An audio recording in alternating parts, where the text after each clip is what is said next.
मैं प्रियंका गांधी वाड्रा जो लोकसभा की सदस्य निर्वाचित हुई हूँ, सत्यनिष्ठा से प्रतिज्ञा। प्रियंका गांधी वाड्रा ने संसद में शपथ ग्रहण के साथ अपनी राजनीतिक पारी की शुरुआत कर दी है। प्रियंका के शपथ ग्रहण समारोह पर सभी की नजरें टिकी थी।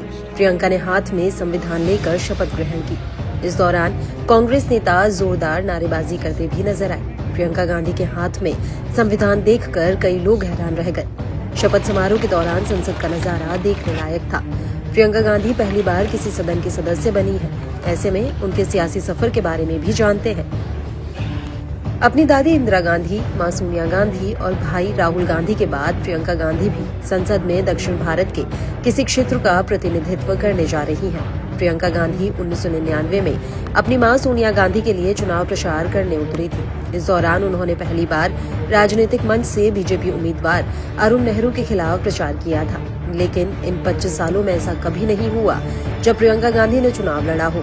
कांग्रेस समर्थक प्रियंका गांधी में इंदिरा गांधी का अक्स देखते हैं और वो लंबे समय से उनके चुनावी राजनीति में उतरने की आस लगाए हुए थे।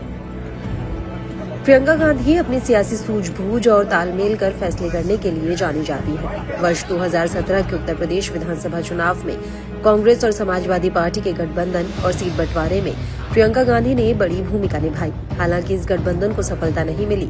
प्रियंका गांधी कांग्रेस के लिए स्टार प्रचारक की भूमिका निभाती आ रही है।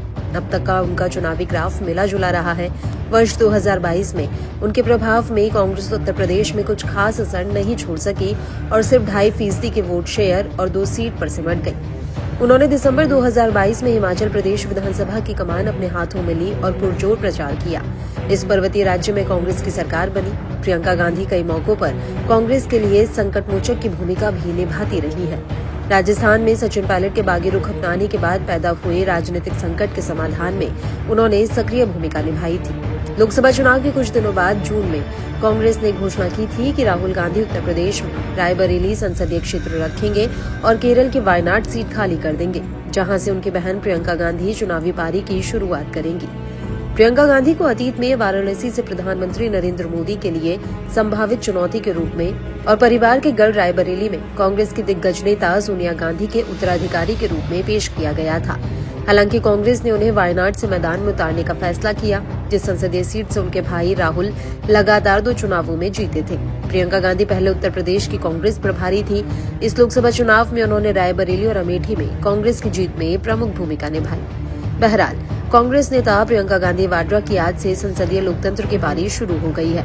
वायनाड से 4 लाख से ज्यादा मतों से जीतकर प्रियंका लोकसभा पहुंची है। आज वह लोकसभा में पद और गोपनीयता की शपथ ले चुकी है।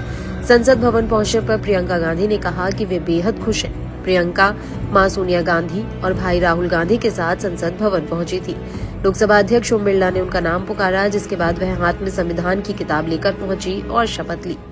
प्राथमिकता ये होगी कि देश के जो अहम मुद्दे हैं वो उठाएं और पार्टी के लिए लड़ूं, देश के लिए लड़ूं, यही रहेगा। प्रियंका जी, एक सत्ता पक्ष की तरफ से कहा जा रहा है कि अब प्रियंका गांधी भी आई, एक और एक 11 वाली बात कह रहे हैं कि अब तो जो है 2 लोग आ जाएंगे, तो अब क्या असर पड़ेगा संसद के अंदर, लोकसभा में खासतौर से राहुल गांधी के साथ आप भी रहेंगी? अब मजबूती मिलेगी राहुल जी को, कांग्रेस पार्टी को, और मेरे ख्याल से जो संविधान के जो असूल हैं उनको मजबूती मिलेगी, क्योंकि हम उसी के लिए लड़ रहे हैं। आज संविधान हाथ में लेके आपने शपथ लिया है, क्या मैसेज देना चाहती है? वायनाड से आप चुन के आएंगे कि हमारे लिए संविधान से ऊपर कुछ नहीं।